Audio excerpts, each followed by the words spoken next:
Hello students, welcome back to your social science class.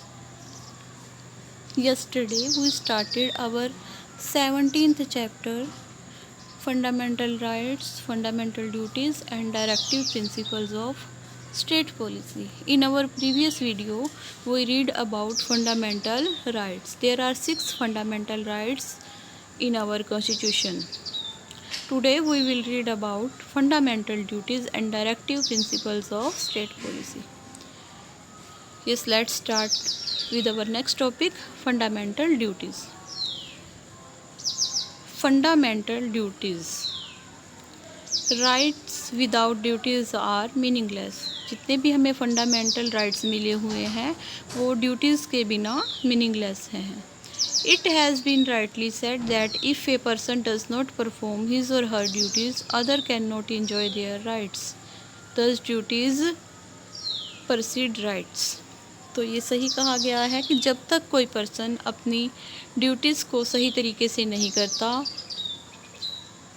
कोई दूसरा person fundamental rights को enjoy नहीं कर सकता. इस तरह से जो ड्यूटीज़ को फॉलो करना ज़रूरी हो जाता है. Therefore it was in 1976 that the fundamental duties were added to the Indian constitution through 42nd amendment. इसी कारण से 1976 में 42nd अमेंडमेंट किया गया था हमारे कॉन्स्टिट्यूशन में, जिसके द्वारा फंडामेंटल ड्यूटीज़ को हमारे इंडियन कॉन्स्टिट्यूशन में इंक्लूड किया गया. बेटा फंडामेंटल ड्यूटीज़ हमारे कॉन्स्टिट्यूशन में कहाँ से इंक्लूड की गई थी?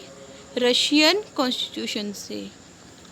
Originally there were 10 fundamental duties but now they are 11. पहले हमारे कॉन्स्टिट्यूशन में 10 फंडामेंटल ड्यूटीज़ दी गई थी, परंतु अब 11 है. Fundamental duties are obligations. Fundamental duties हमारी रिस्पॉन्सिबिलिटीज़ हैं, हमारे दायित्व हैं. And every citizen is expected to perform them. और हर सिटीजन से ये उम्मीद की जाती है, एक्सपेक्टेशन की जाती है कि वो सभी सिटीजन इन ड्यूटीज़ को परफॉर्म करेंगे, अच्छे से निभाएंगे. Fundamental duties of the constitution of India, article 51A. Fundamental duties हमारे कॉन्स्टिट्यूशन ऑफ इंडिया में आर्टिकल 51A में दी हुई हैं. तो ये फंडामेंटल ड्यूटीज़ हैं. It shall be the duty of every citizen of India. ये इंडिया के हर सिटीजन की ड्यूटी होगी, कर्तव्य होगा. टू अबाइड बाय कॉन्स्टिट्यूशन, कि वो अपनी कंट्री के संविधान का पालन करें. रिस्पेक्ट इट्स आइडियल्स, इसके आदर्शों का पालन करें, रिस्पेक्ट करें. And institutions, the national flag and the national anthem. तो हर पर्सन का ये कर्तव्य है, ये ड्यूटी है कि वो अपने संविधान का पालन करे. वो अपने संविधान में दिए गए ideals, institutions, national flag, national anthem की रिस्पेक्ट करे. To cherish and follow the noble ideals which inspired our national struggle for freedom. जिन लोगों ने हमारे आज़ादी के स्ट्रगल में पार्टिसिपेट किया था, उनके द्वारा अपनाए गए जो नोबल आइडियल्स थे, आदर्श थे, उनको फॉलो करें, उनका सम्मान करें. To uphold and protect the sovereignty, unity and integrity of India. India की संप्रभुता, यूनिटी और इंटीग्रिटी को बनाए रखें और उसकी सुरक्षा करें. To define the country and render national service when called upon to do so. Defend होता है बेटा सुरक्षा करना. अपनी कंट्री की सुरक्षा करें और अपनी कंट्री की सेवा करें जब भी उन्हें अपनी कंट्री की सर्विस के लिए बुलाया जाए. To promote harmony and the spirit of common brotherhood. हमारी कंट्री में शांति व्यवस्था बनाए रखें और स्पिरिट ऑफ कॉमन ब्रदरहुड, और कैसी भावना जागृत करें? भाईचारे की among all the people of India, transcending religious, linguistic and regional और सेक्शनल डाइवर्सिटीज़. हमारी कंट्री में रीजन के अकॉर्डिंग, लैंग्वेज के अकॉर्डिंग सेक्शन डाइवर्सिटीज़ हैं. तो उन सभी डाइवर्सिटीज़ को दूर करके सभी में भाईचारे की भावना को जागृत करें. To renounce practices derogatory to the dignity of women. ऐसी सभी कुप्रथाओं को दूर करें जो वुमेन्स की रिस्पेक्ट नहीं करती। To value and preserve the rich heritage of our composite culture. हमारे मिश्रित संस्कृति और रिच हेरिटेज होता है विरासत की सुरक्षा करें और उन्हें इम्पोर्टेंस दें। To protect and improve the natural environment.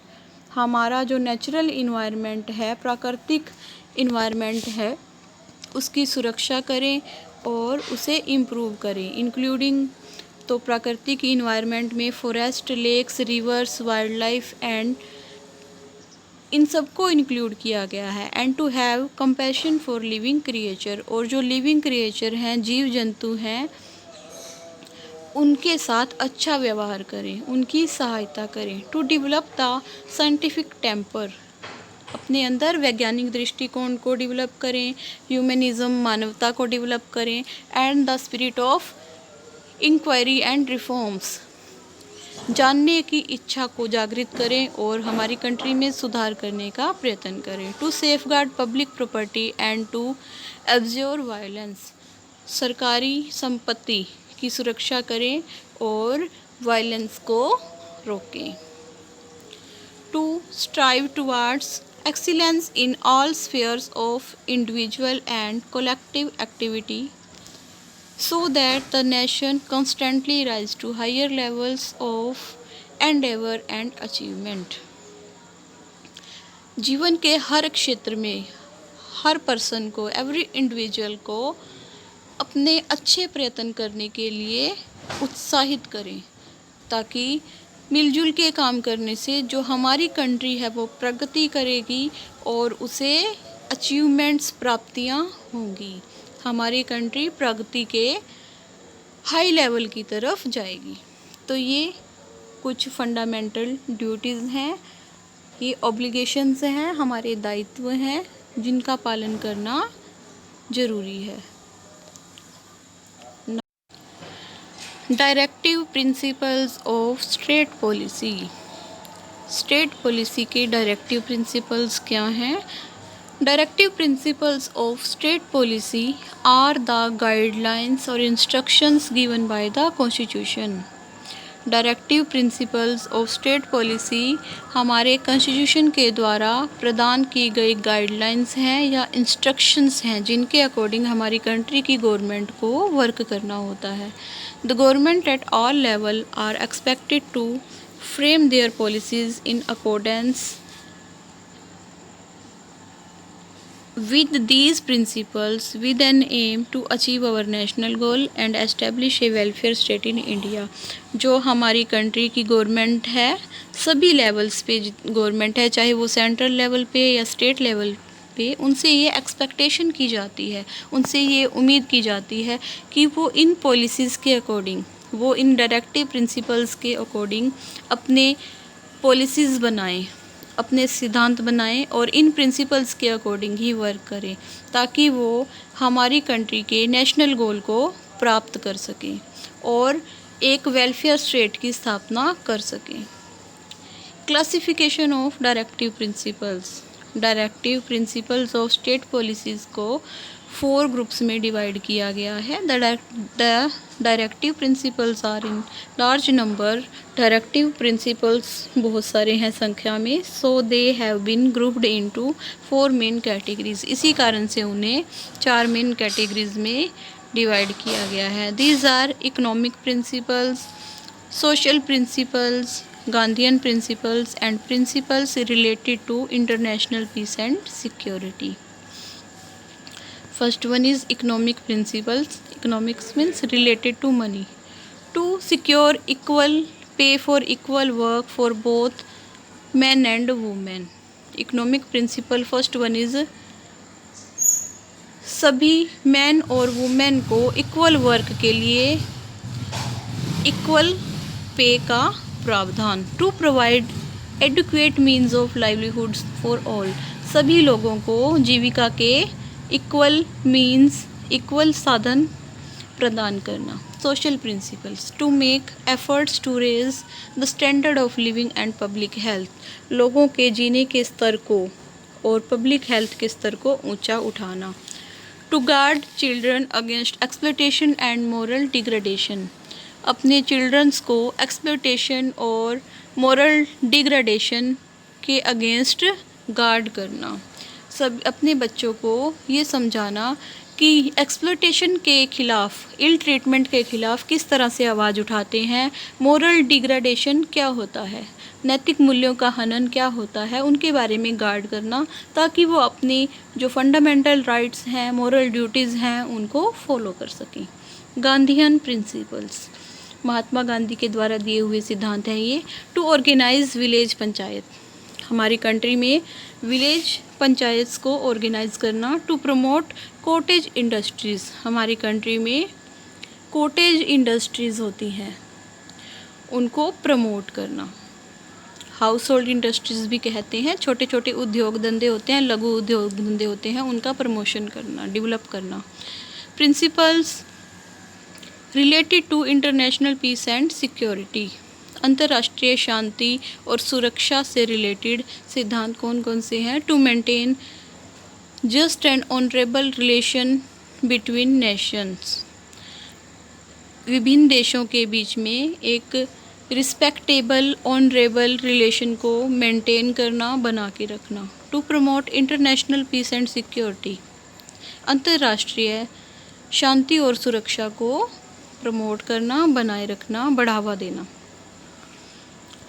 Now significance of directive principles of state policy, state policy के डायरेक्टिव प्रिंसिपल्स का क्या महत्व होता है? Many directive principles have been implemented, बहुत सारे डायरेक्टिव प्रिंसिपल्स को इम्प्लीमेंट कर लिया गया है, लागू कर लिया गया है।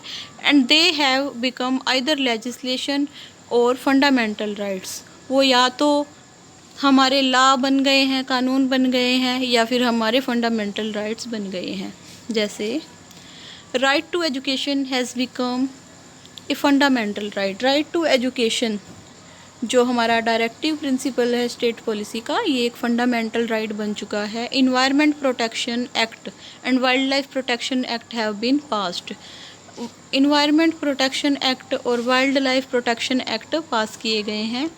National commission for the welfare of women have been establish, national commission for welfare of women, women की वेलफेयर के लिए एक नेशनल कमीशन एस्टेब्लिश किया गया है, सेटअप किया गया है। Right to work has been implemented for the rural unemployment under MNREGA, Mahatma Gandhi rural employment guarantee act. Right to work, कार्य करने का अधिकार, ये भी हमारे कॉन्स्टिट्यूशन में इंक्लूड किया गया है। किस स्कीम के अंडर? जो स्कीम है मनरेगा, ये रूरल पीपल्स को, गांव के लोगों को एम्प्लॉयमेंट प्रोवाइड करने के लिए ये स्कीम चलाई गई है गवर्नमेंट के द्वारा। मनरेगा की फुल फॉर्म है Mahatma Gandhi rural employment guarantee act. It was passed in 2005। Now our next topic is secularism, धर्मनिरपेक्षता। According to the constitution Indian secularism has two aspect, हमारे कॉन्स्टिट्यूशन के अकॉर्डिंग इंडियन सेकुलरिज्म के टू एस्पेक्ट हैं, दो पहलू हैं। One is that every citizen of India is free to believe in and practice any religion of his और her own choice, कि हमारी कंट्री की जो सिटीजन हैं वो किसी भी रिलीजन को प्रैक्टिस करने के लिए, किसी भी रिलीजन को मानने के लिए, उसमें बिलीव करने के लिए फ्री हैं, आज़ाद हैं। वो अपनी मर्ज़ी से किसी भी धर्म को अपना सकते हैं, किसी भी धर्म का पालन कर सकते हैं। It also implies that every religious group has freedom to manage its own affair, ये भी हमारी कंट्री में इम्प्लाई किया गया है, लागू किया गया है कि हर रिलीजियस ग्रुप को फ्रीडम है कि वो अपने खुद के कार्यों में कोई भी एक्टिविटीज़ कर सकता है। The second aspect is that the state will not discriminate against any group or individual on the basis of religion। तो second aspect है हमारे सेकुलरिज्म का कि जो स्टेट है वो किसी भी रिलीजियस ग्रुप या किसी भी रिलीजन के बेस पे किसी के साथ कोई भी भेदभाव नहीं करेगा। It means that our constitution observe strict impartiality toward all religion and does not propagate any religion. इसका अभिप्राय ये है कि जो हमारा कॉन्स्टिट्यूशन है वो सभी रिलीजन्स के टुवार्ड इम्पार्शियल है, किसी के साथ कोई भी भेदभाव नहीं करेगा। Does not propagate any religion, हमारा जो कॉन्स्टिट्यूशन है वो किसी भी एक रिलीजन को प्रोपोगेट नहीं करेगा, किसी भी धर्म का प्रचार नहीं करेगा, वो सबको इम्पार्शियलिटी से देखेगा। Equality before law, all people are equal before law, सभी लोग कानून के सामने समान है। Equal opportunity to secure a job without discrimination on the ground of religion, सभी लोगों को समान अवसर दिए जाएंगे किसी भी जॉब को करने के लिए, सुरक्षित करने के लिए, बिना किसी भेदभाव के। धर्म के आधार पे, रिलीजन के आधार पे किसी के साथ कोई भी भेदभाव नहीं किया जाएगा। And freedom of religion and worship are ample guarantees of secularism. Freedom of religion, धार्मिक स्वतंत्रता और किसी भी रिलीजन को वर्शिप करने का अधिकार है, वो हमारी कंट्री के कॉन्स्टिट्यूशन में सफिशेंट गारंटीज़ हैं। ये हमारे कॉन्स्टिट्यूशन के राइट टू रिलीजन के फंडामेंटल राइट को प्रूव करती हैं कि हमारी कंट्री में सेकुलरिज्म है, धर्मनिरपेक्षता है। बिसाइड्स दिस, इसके अलावा the right to freedom of religion, full freedom to all the citizens as well as the aliens in their religious matters। इसके अलावा सभी को राइट टू फ्रीडम दिया गया है, फ्रीडम ऑफ रिलीजन, स्वतंत्र धार्मिक अधिकार दिया गया है, जिसमें सभी को फुल फ्रीडम दी हुई है कि सभी सिटीजन या दूसरे रिलीजन के साथ मिलके अपने रिलीजियस मैटर्स में कोई भी कार्य कर सकते हैं। सिग्निफिकेंस ऑफ सेकुलरिज्म, सेकुलरिज्म का क्या महत्व है? Indian secularism is related to constitutional value of liberty, equality, justice and fraternity. India का कॉन्स्टिट्यूशन है, उसमें कुछ आइडियल्स दिए हुए हैं, लिबर्टी, इक्वालिटी, जस्टिस और फर्टिनिटी। तो हमारा जो इंडियन सेकुलरिज्म है उसी से ही रिलेटेड है। Secularism is important for India for the following reason. Secularism हमारी कंट्री के लिए फॉलोइंग रीजन से इम्पोर्टेंट है। It enables people of different religions to live in harmony with other faiths. ये हमारी कंट्री के लोगों को दूसरे धर्म के लोगों के विश्वास के साथ शांतिपूर्वक रहना सिखाता है। It is a part of democracy which grants equal rights. ये हमारी डेमोक्रेसी का एक पार्ट है जो हमें इक्वल राइट्स प्रोवाइड करता है। It protects the rights given to the minorities, जो माइनॉरिटी कास्ट से बिलोंग करने वाले लोगों को जो अधिकार मिले हुए हैं, तो सेकुलरिज्म उन अधिकारों की सुरक्षा करता है। It safeguards democracy by limiting the powers of the majority. ये हमारी डेमोक्रेटिक गवर्नमेंट डेमोक्रेसी की सुरक्षा करता है मेजॉरिटी पार्टी की पावर्स को लिमिटेड करके। इंडियन सेकुलरिज्म, इंडिया में सेकुलरिज्म का क्या प्रावधान है? Many a times the government does not strictly follow the policy of non interference with the religious matters and practices. कई बार ऐसे होता है कि जो गवर्नमेंट है वो अपनी पॉलिसीज़ को स्ट्रिक्टली फॉलो नहीं करती कि वो किसी भी रिलीजियस मैटर्स में, रिलीजियस प्रैक्टिसेस में इंटरफेयर नहीं करेगी। उसको कई बार इंटरफेयर करना पड़ता है। किस लिए इंटरफेयर करना पड़ता है? To respect the sentiments of all religion, ताकि सभी रिलीजन्स की जो धार्मिक भावनाएं हैं उनकी रिस्पेक्ट की जा सके। The government sometimes makes certain expectation for particular community.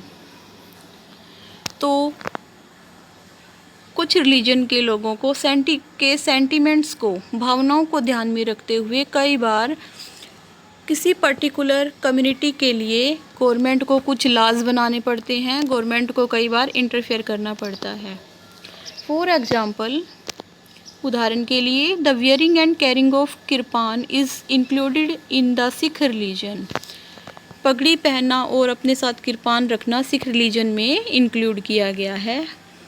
So that they are allowed to keep a kirpan with them as the religious symbol. इसी कारण से उनको परमिशन है कि वो as a religious symbol kirpan को अपने साथ रख सकते हैं। Similarly, the wearing of pagri by Sikhs again a religious symbol. तो पगड़ी पहनना सिख्स के लिए एक रिलीजियस सिंबल है। So the Sikhs are allowed to wear pagdi in their other institutions. Sikhs को परमिशन है कि वो पगड़ी पहन सकते हैं स्कूल्स में या किसी भी अदर इंस्टीट्यूशंस में। Many times state interfere in the religious and social practices of particular religion to aim at eradicating certain social evils which are stigma in the name of present civilized society। कई बार state को negative way में भी interfere करना पड़ता है किसी religions के लिए। अगर कोई रिलीजन इस तरह के कार्य करता है, रिलीजियस कार्य करता है, जिससे सोसाइटी में सामाजिक बुराइयां उत्पन्न हो रही हैं, सिविलाइज्ड सोसाइटी में हमारे जो सभ्य समाज में कुछ बुराइयां उत्पन्न हो रही हैं, जो बुराइयां हमारी सोसाइटी के ऊपर स्टिग्मा हैं, धब्बा हैं, कलंक हैं, उन बुराइयों को दूर करने के लिए स्टेट को रिलीजियस मैटर्स में इंटरफेयर करना पड़ता है और उन सामाजिक प्रथाओं के ऊपर रोक लगानी पड़ती है। फॉर एग्जाम्पल, उदाहरण के लिए, the practice of untouchability by so-called upper caste toward the low caste has been abolished because it is based on discrimination and violates the fundamental rights। उदाहरण के लिए, हमारी सोसाइटी में एक एविल प्रैक्टिस प्रिवेल थी जिसका नाम था अनटचेबिलिटी। अनटचेबिलिटी जो अपर कास्ट के पीपल थे वो लोअर कास्ट के पीपल, जिन्हें दलित्स कहा जाता है, उनके साथ प्रैक्टिस की जाती थी। तो ये हमारी सोसाइटी से एबोलिश की गई, बैन की गई, because it is based on discrimination, क्योंकि ये डिस्क्रिमिनेशन पर आधारित है, भेदभाव पर आधारित है, and violets the fundamental rights, और हमारे फंडामेंटल राइट्स को ये वायलेट करती थी, अब हमारे फंडामेंटल राइट्स का उल्लंघन करती थी। इसीलिए अनटचेबिलिटी को हमारी सोसाइटी से रिमूव किया गया। तो इस तरह हमने देखा कि इंडिया एक सेकुलरिज्म है, इंडिया का कोई भी स्टेट रिलीजन नहीं है, ये किसी भी रिलीजन को प्रमोट नहीं करता, ना ही किसी रिलीजन को स्पेशल या पर्टिकुलर फैसिलिटीज़ प्रोवाइड करता है। कई बारी माइनॉरिटीज़ के सेंटीमेंट्स को ध्यान में रखते हुए उन्हें कुछ परमिशंस दी जाती हैं। यहाँ पे इन्होंने सिख्स का उदाहरण दिया है, जैसे सिख्स को पगड़ी पहनने और अपने साथ किरपान रखने की परमिशन है। और कई बार स्टेट सोसाइटी से सोशल एविल्स को रिमूव करने के लिए भी इंटरफेयर करता है रिलीजियस मैटर्स में, जैसे अनटचेबिलिटी को ऐड किया गया। Thank you. This was your chapter number 17. Read this chapter. Thank you. Have a nice day.